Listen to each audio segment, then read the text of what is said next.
interpellation Abdou.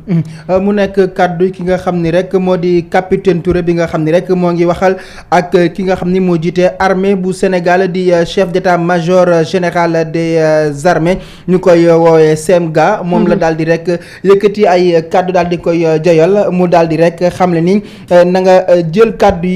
yi Sénégal boo xam ni rek Sénégal lam daal koo xam ni moo gën a tuuti ci askanu Sénégal bi nga xam ni rek waxu ko ngir yee fitna waxu ko itam ngir jox kenn leçon waaye itam nekk na koo xam ni ku mal placé la maanaam ku gën a suufale rek ngir jël ay ordre daal di koy jox ki nga xam ni rek moo di le CEMGA bi nga xam ni rek moo jiite armée bu Sénégal moom daal ma ngay xam ne rek ni ci ay kàddu yu tubaab daal di ne xam ne rek ni nous savons et vous le savez mieux que nous vu votre parcours que vous préservez les intérêts d'une partie. Un militaire se doit toujours de tenir un langage de vérité à une autorité civile quoi que cela puisse lui coûter. Ce n'est pas un hasard si le président de la République est entouré de 3 militaires en permanence dans tous les cas de figure. moom capitaine Touré ba tey moo ngi koy xamal rek ni nee na ñun xam nañ ko waaye yow tamit yaa na ko gën a xam ndax yow mi nga xam ni rek sa parcours bi nga am bi nga xam ni da ngay préserver intérêt réewum Sénégal da nga xam ni rek ni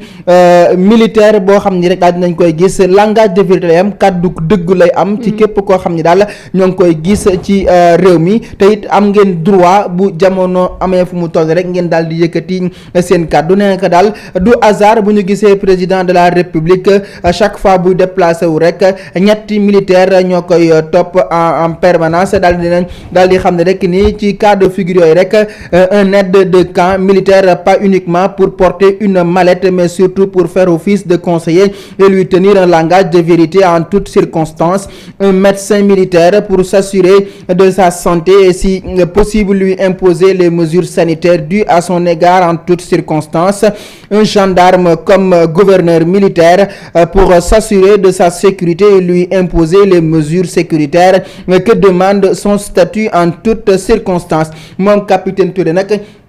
daal dinay xam ne rek ni ginnaaw kàddu yooyu mu yëkkati am na ñett yoo xam ni ay militaires yoo xam ni rek ñooy topp président de la République du Sénégal ki ci njëkk nag mu di aide de camp bi nga xam ni rek nekkul ni day yor ay mallette rek waaye dafay nekk koo xam ni dafay conseiller le président de la République du Sénégal ci ab circonstance bu mu mënti doon mu daal di yëkkati ay kàddu yu dëggu daal di koy jox ki nga xam ne rek moo di président de la République beneen bi nga xam ne itam moom capitaine Touré mu di beneen militaire bi nga xam ne itam mooy topp ci président de la République mu di médecin bi nga xam ni rek mooy assurer santé bu président maanaam wér-gu-yaramu président de la République du Sénégal te bu jaree sax mu jël ay mesures ngir préserver président de la République ngir rek mu am kattan am daal di am wér-gu-yaram moom itam dina ko daal def. beneen militaire bi nga xam ni itam moom itam dafay topp président de la République moo di ab gendarme bi nga xam ni rek ko gouverneur militaire la bi nga xam ni rek mooy assurer sécurité bu président de la République ak ci circonstance bu mu mën a am loolee ñetti gendarme yooyu ñetti militaires yooyu la capitaine daal di lim laata muy wéyal li nga xam ni rek moo texte mu bind daal di koy jagleel CEMGA. beneen bi mooy lorsqu'une situation échappe à toutes ces autorités militaires, il vous revient alors de raisonner celui qui nous avons confié les destinées de notre République. Aujourd'hui, il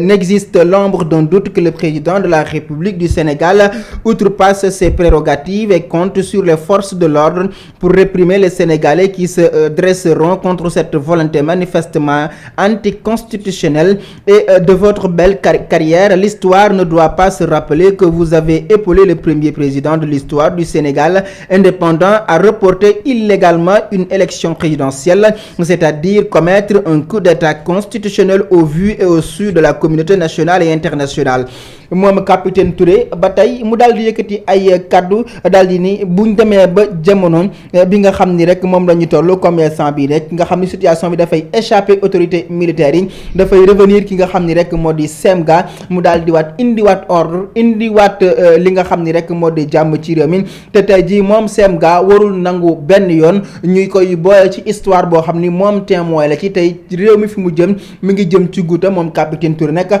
mi ngi daal di woo ki nga xam ni rek moo di le CEMGA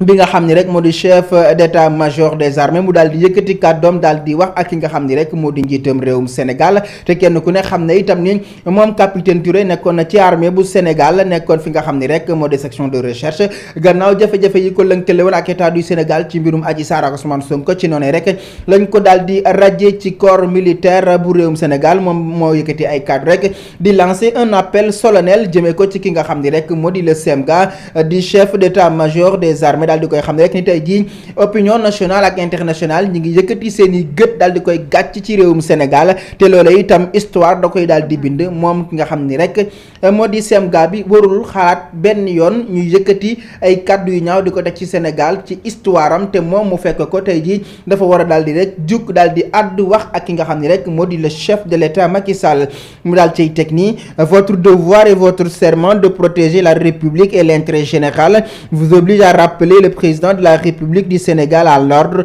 Le cas contraire, il vous mettra dans les jours à venir dans un embarras et dans une posture qui vous placeront du mauvais côté de l'histoire parce que nous, Sénégalais, nous nous battons pour restaurer la démocratie de ce pays qui nous a tous donné Seydina Oumar Touré USJ Sénégal gu dëggu moom capitaine Touré itam moo ngi daal di xam ne rek nit ki nga xam ne moo di CEMGA daal dina ko itam sa devoir la nga daal di protéger république bu Sénégal daal di protéger ki nga xam ni rek moo di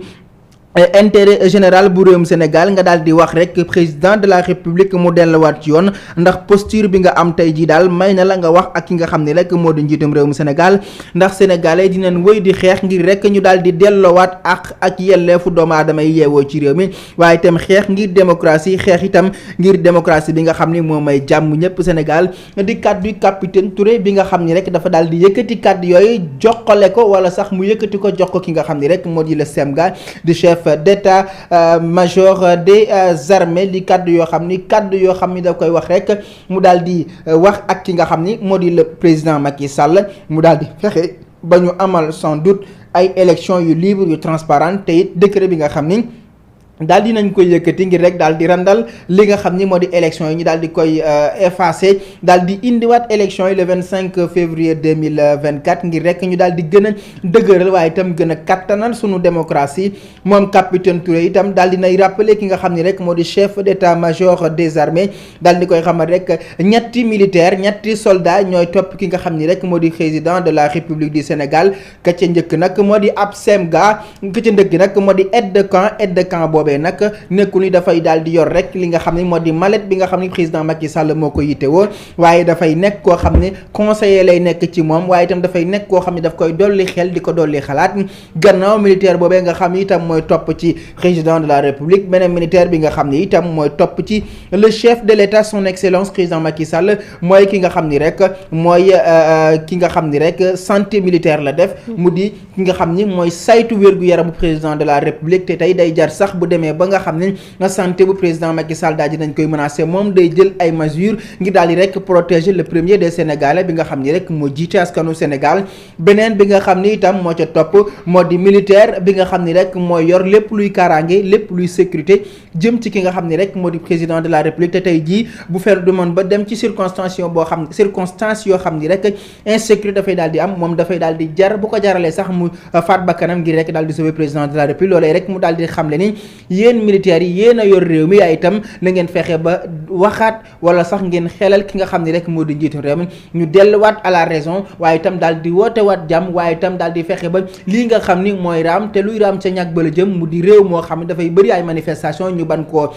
koo seetaan ndax ñoom itam am nañ droit conseil ki nga xam ni moo di président Macky Sall mu jël ay décret yoo xam ni daal du yóbbu ci réew mi guta di kàddu ki nga xam ni rek moo di capitaine Seydina Oumar Touré bi nga xam ne gannaaw ba ñu ko rajee ci li nga xam ni rek moo di corps militaire bi dafa daal di dugg ci li nga xam ni moo di politique waaye ca artu ca njalbeen nga sax moom ci ay kàddoom daal di nay artu daal di xam ne rek ni moom nekkul koo xam ni dafay yee fitna nekkul ab populiste nekkul koo xam ne dafay woo askan wi ngir rek ñu daal di xeex waaye dafay CEMGA mu daal di yëkkati ay kàddu ngir jàmm daal di dellusiwaat ci réewum Sénégal Mame Marie. alors jërëjëf Abdou loolu moo nekk kàddu yi nga xamante ni capitaine Touré nga xamante bokkoon na ci corps boobule ndax nag ginnaaw coow li yi doxoon ci diggante Ousmane Sonko ak Adji Sarr ci lañ ko rek daal di rajjee ginnaaw ba mu sàkkoo rek wax li nga xamante ne mooy dëgg gi wala boog li nga xamante ne moom la jàpp ne mooy dëgg ci lañ rek daal di koy rajjee ci li nga xamante ni moo di postam boobule moom nag moo yëkkati kàddu ñu mel daal di koy rek jagleel ki nga xamante ni moo di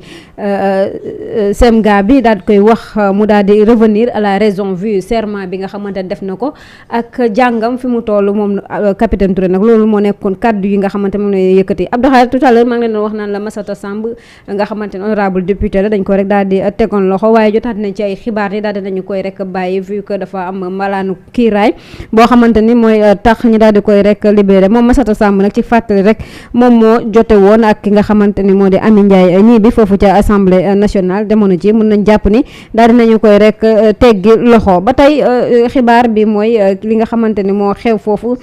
ca Walfadjri CAP coordination des associations de presse ñoom ña nga cay addu ña ngay addu nen ñu ngi dénoncer li nga xamante ne avec énergie li nga xamante ni moo di mbir mu inadmissible bi nga xamante ne mi ngi xew ci ñu dëkk bi di Sénégal ak Sénégal bi nga xamante ne dañoo jàpp ni ab pays démocrate la moo waral nag li nga xamante ne moo les associations de presse di la CAP ñoom daal dinañ ciy génn di xam ne rek ñi nga amal ab soutien bu am importance groupe Walfadjri di condamner fermement li nga xamante ni mooy moom la li nga xamante ni moom la waa Sénéra daal di def Abdou ñu bàyyi la nga wax Mamadou Ibra Kane li nga xamante ne moom la yëkkati ci ay kàddu. Mamadou Ibra Kane mi nga xam ni dafa nekkoon candidat ci élection présidentielle yi laataa rek muy retiré ci parrainage yi